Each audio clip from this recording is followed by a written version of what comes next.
Shalom y bienvenidos. En este vídeo vamos a hablar de otro salmo, pero no es un salmo cualquiera. Se trata del Salmo 1, el primero de los 150 salmos que hay en el libro de Tehilim o de los Salmos. Cuando en la Kabbalah nos encontramos con el principio de alguna cosa, ¿sí? Con cualquier principio, en realidad nos estamos encontrando con el todo de esta misma. Pues nosotros creemos que en el principio de algo está potencialmente todo lo que tiene que venir después. Así pues, lo mismo pasa con el Salmo 1. Al ser el primero de los salmos, tiene que estar en él comprimido todo el propósito, la esencia y el objetivo del libro de los salmos. Los sabios dicen, Hakol olech achara atjalá, es decir, así como empieza algo, esto determina cómo va a seguir. Pero antes de entrar en explicar la esencia y la intención del salmo y por consecuencia de todo el libro de los salmos, tenemos que tener un dato muy presente. Y es que los sabios de Israel, en el Talmud, Tratado de Berajot 9b, nos dicen que el Salmo 1 y el Salmo 2 eran antes un solo salmo. Este salmo empezaba por Ashrei Aish, bienaventurado el hombre, y terminaba también por bienaventurados todos los que se refugian en él. Y nos dicen los sabios que todo salmo que David empezó por bienaventurado y terminó por bienaventurado era un salmo especialmente querido por el rey David. Así que lo que nosotros tenemos que hacer a estas alturas, después de saber que este salmo fue separado en dos, es preguntarnos el porqué, el motivo de esa separación. La respuesta a esta cuestión te la voy a dejar a ti. Espero tu respuesta en los comentarios. ¿Por qué crees que los sabios vieron la necesidad de separar el Salmo 1 del Salmo 2? Pero no te voy a dejar solo, te voy a dar una pequeña pista para ayudarte. Fíjate bien de la relación con quién nos está hablando el Salmo 1 y de la relación con quién otro nos está hablando el Salmo 2.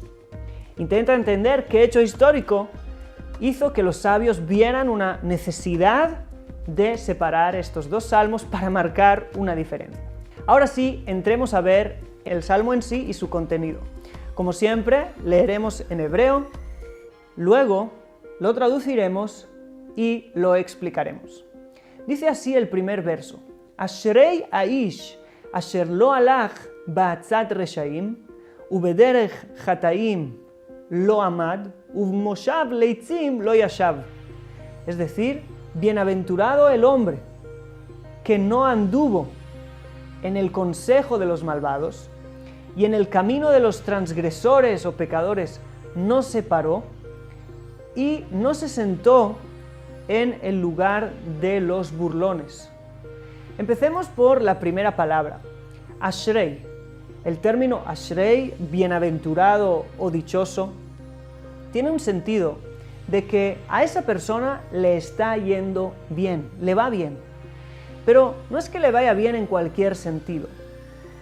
La palabra que usamos hoy a alguien que le va bien es la palabra éxito. El éxito en hebreo sería la hatzlajá, palabra que veremos a continuación en el final del verso 3.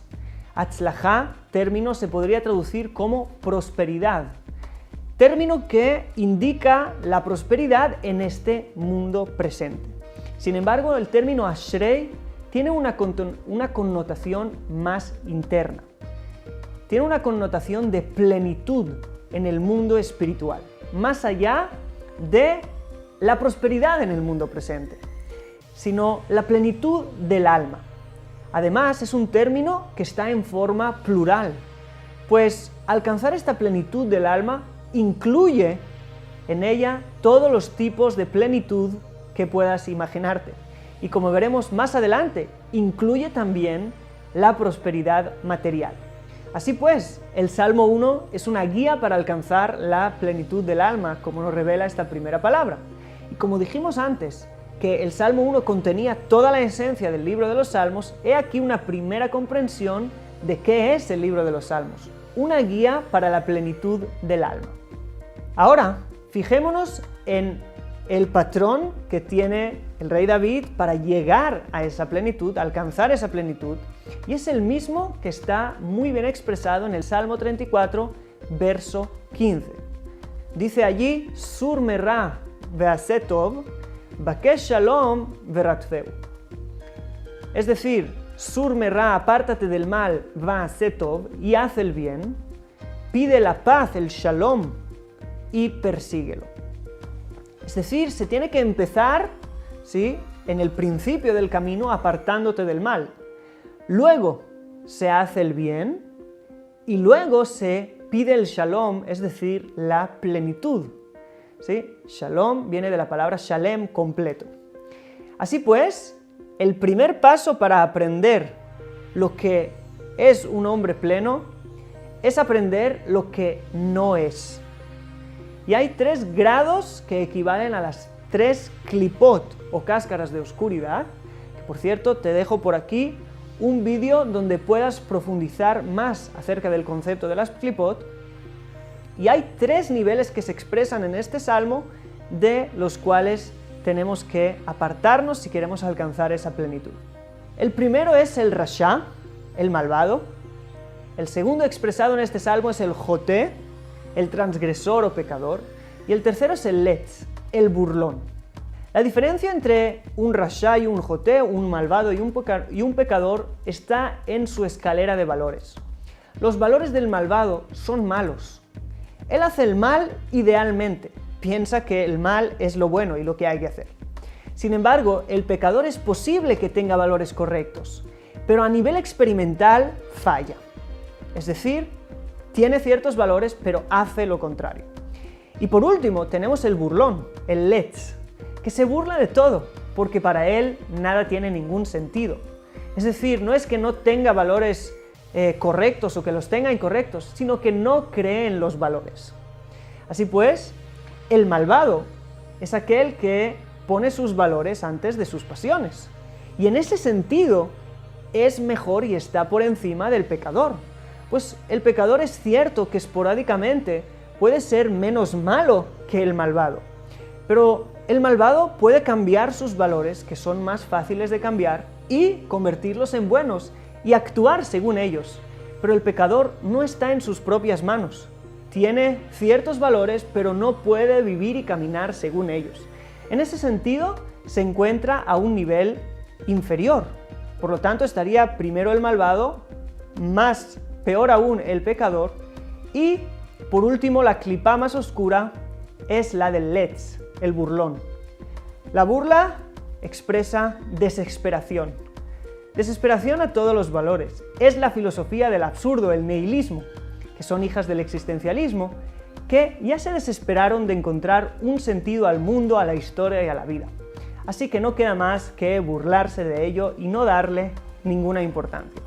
Por eso letz, lamet, tzadik son las mismas letras que tzel, pero al revés, sombra. Pues para ellos todo es como una sombra, todo se ve oscuro y sin sentido, y igual que las sombras pasan rápido, toda esta realidad que vivimos pasará rápido, sin más. Así pues, el Salmo nos invita a no ir según el consejo de los malos valores, ¿sí? Nos dan consejos porque según sus valores así los dan, y tampoco caminar, ni siquiera pararnos un momento en el camino, es decir, las costumbres de los pecadores. Es decir, dejar que tu mundo sensual domine tu mundo de valores, tu mundo mental. Si hoy creo esto porque me apetece hacerlo y mañana creo otra cosa porque me apetece hacer otra cosa, es que me estoy dejando llevar por los sentimientos, emociones, y según eso voy cambiando mis valores. Pero con burlones, con la falta de sentido, el pesimismo, el nihilismo, ni siquiera te sientes en sus lugares de encuentro. Que la falta de sentido en la vida no esté ni en tu cercanía, porque es la más oscura de todas las klipot. Así pues, estas 3 klipot o cáscaras de oscuridad son las que hay que superar. Primero, la falta de sentido en la vida, la historia, el mundo. Segundo, el elegir mis valores según mis pasiones, es algo que hay que superar. Y lo último, y lo más fácil, son superar valores negativos. Hasta aquí el verso 1. En el verso 2 veremos qué es lo que sí hace un hombre bienaventurado. Como seguimos el patrón, sur mirá, apártate del mal, vease tov y haz el bien. Leamos. Ki im betorat Adonai hefzo, uvtorato yehege yomam velaila. Es decir, pues solo en la Torá de Adonai está su deseo, y en su Torá meditará de día y de noche. Este es el resumen de lo que hace un hombre bienaventurado. Obvio que hace mucho más, pero este parece ser el núcleo de todo el resto. Analicemos bien esta frase que aparentemente dice poco y veremos que al final nos dice muchísimo. La traducción "en la Torá de Adonai está su deseo y en ella meditará de día y de noche" es una traducción incompleta y he visto que la mayoría traducen así. Si el texto se estuviera refiriendo a la misma Torá, ¿sí?, en las dos partes del verso, en la Torá de Adonai está su deseo y en su Torá meditará de día y de noche, si fuera la misma Torá, entonces se tendría que decir así, como lo hemos traducido antes. Pero la verdad es que no se está refiriendo a la misma Torá. Solo en la Torá de Adonai está su deseo y en su Torá, la Torá de él, no la de Hashem, no la de Dios, sino la suya, medita de día y de noche. Así pues que tenemos dos tipos de Torá. La Torá de Hashem, la Torá de Dios, y su Torá, la Torá del hombre de bienaventurado. Y aquí te dejo otro link para que veas este otro vídeo donde te explico más a fondo este concepto. Pero en realidad, igual que tú tienes cuerpo y alma, la Torá también tiene cuerpo y alma. Igual que tu cuerpo está aquí abajo y tu alma trasciende a las dimensiones superiores, lo mismo pasa con la Torá. Hay una parte que nos habla de aquí abajo y hay una parte que trasciende a todas estas dimensiones. El cuerpo de la Torá es aquella Torá que es nuestra, es decir, que habla de nosotros, habla de nuestra realidad. No matarás, no robarás, comerás esto, no comerás lo otro. Nuestra Torá, o en este caso, su Torá, como dice el Salmo. En esta Torá tenemos que meditar de día y de noche, pues la tenemos a nuestro alcance. Sin embargo, la Torá tiene un alma, una dimensión interna, la cual no podemos meditar en ella, ¿sí?, pues no podemos alcanzarla. Sus conceptos son diferentes a los nuestros, no son conceptos humanos. Igual que no puedes meditar en el alma de un hombre, en esencia, como mínimo no directamente, sino que lo tendrás que hacer a través de tu experiencia con ese hombre, ¿sí?, con el lado humano de ese hombre que lleva ese alma y la revela, y el alma se revela a través de la parte humana. Solo así la podrás experimentar. De la misma manera, no podemos alcanzar el alma de la Torá, que es la Torá de arriba, la Torá de los mundos superiores, que es en sí la revelación divina, más allá de los límites humanos. No podremos alcanzarla directamente, pero podremos desearla, como dice el Salmo. Por eso, solo en la Torá de Adonai está su deseo, pues al alcanzar esta Torá, alcanza a la misma divinidad. Pues la Torá no es más que la voluntad y la palabra divina reveladas al mundo. ¿Y cómo lo hará? ¿Cómo alcanzará? ¿Cómo irá en dirección a esa revelación? A través de meditar en su Torá, la que habla de él, de día y de noche. En nuestra Torá, aquí abajo, hay canales directos por los cuales se puede llegar o ver revelada la Torá de arriba. Y aquí encontramos también otra descripción de la esencia de todo el libro de los Salmos. Todo el libro de los Salmos es una guía de cómo convertirte en alguien que solo desea la revelación divina en toda situación de la vida. Y acordémonos que esta actitud nos llevará a la meditación de día y de noche, esta meditación nos llevará al apego con la divinidad. Y ahora veamos las consecuencias de apartarse de las tres cáscaras oscuras de las que hablamos en el verso 1 y de lo que sí hace el hombre bienaventurado: desear y meditar en la Torá de día y de noche. Y estas consecuencias están en el verso número 3. Leamos. Vehaya ke'etz shatul al palgei mayim, asher perio iten veito, ve'aleu lo yibol, vechol asher ya'aseh yatzliach. Es decir, y será como un árbol plantado en los manantiales de agua, que dará fruto a su tiempo, y sus hojas no se marchitarán, y todo lo que haga prosperará. Si te fijas, el verso 2 comienza diciendo: pues solo en la Torá de Adonai está su deseo. Este ki'im, pues solo, nos habla de algo que se une y no se separa. Si estás solo con eso, es algo constante. Es el deseo, une al que desea con lo deseado, y como no desea otra cosa, no se separa de ello.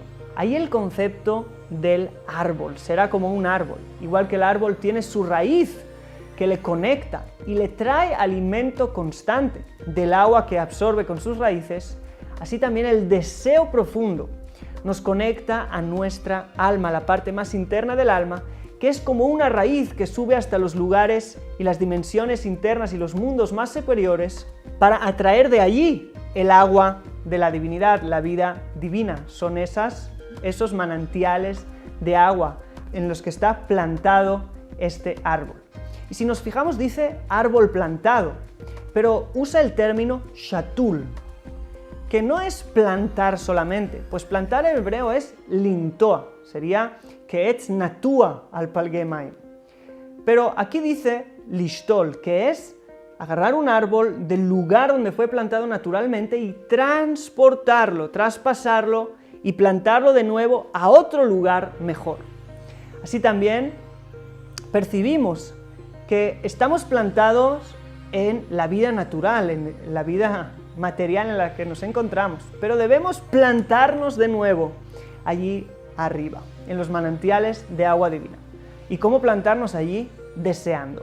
Cuando deseas algo, te enfocas en ello, ¿sí? Y cuando te enfocas en algo con intensidad, es como si te plantaras en ese lugar.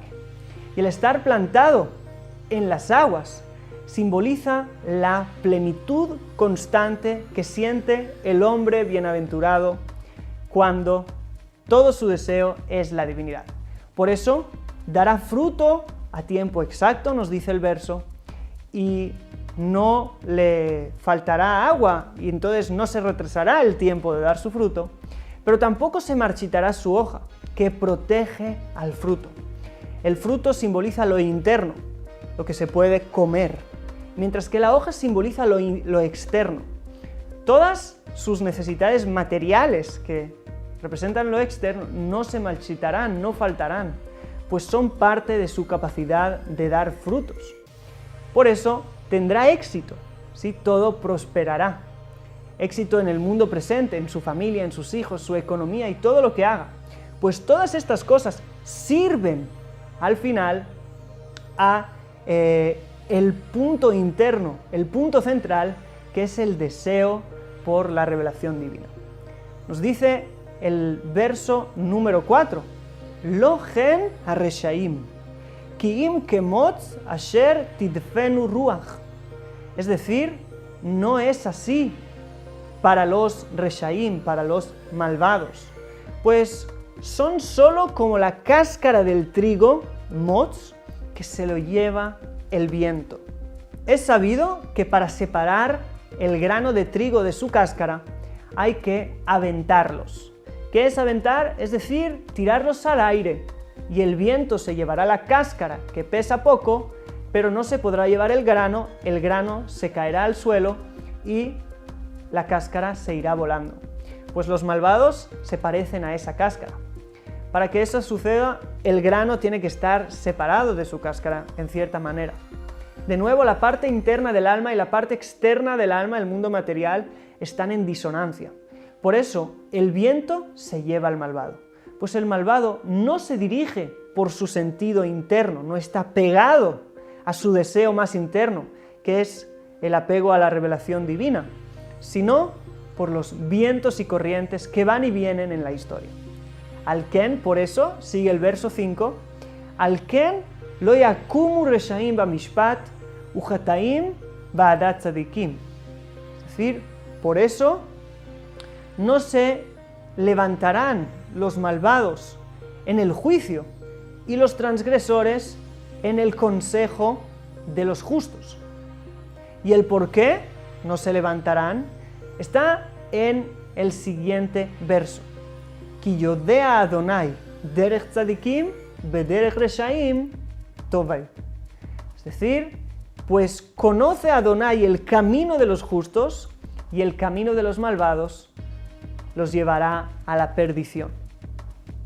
Los justos, el hombre bienaventurado del que hemos estado hablando, al desear la revelación divina y estar en ese apego constante, despiertan de arriba lo mismo para con ellos.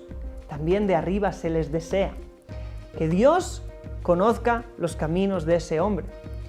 ¿Qué quiere decir conocer? Como dice, Adán conoció a Eva. Es decir, que Dios se una íntimamente con el camino de los justos. Es decir, que supervise sus caminos y los dirija siempre. Y como ellos están conectados con el sentido interno del camino de la vida, esta tiene un fin de esperanza y luz. Pero como los malvados no lo están, quedan en manos de la casualidad, el transcurso natural de la historia. Y como ellos están conectados con el sentido interno del camino de la vida, esta tiene un fin de esperanza y luz para ellos. Y, por lo contrario, como los malvados no lo están, quedan en manos de la casualidad y el transcurso natural de la historia, y no de la supervisión divina, y por consecuencia su fin es otro completamente. Hasta aquí hemos visto el Salmo 1. Espero tus likes, tus comentarios y de nuevo, decirnos qué salmos os gustaría que siguiéramos comentando y si quieres también algún tema, por favor estaremos pendientes a tus comentarios. Shalom.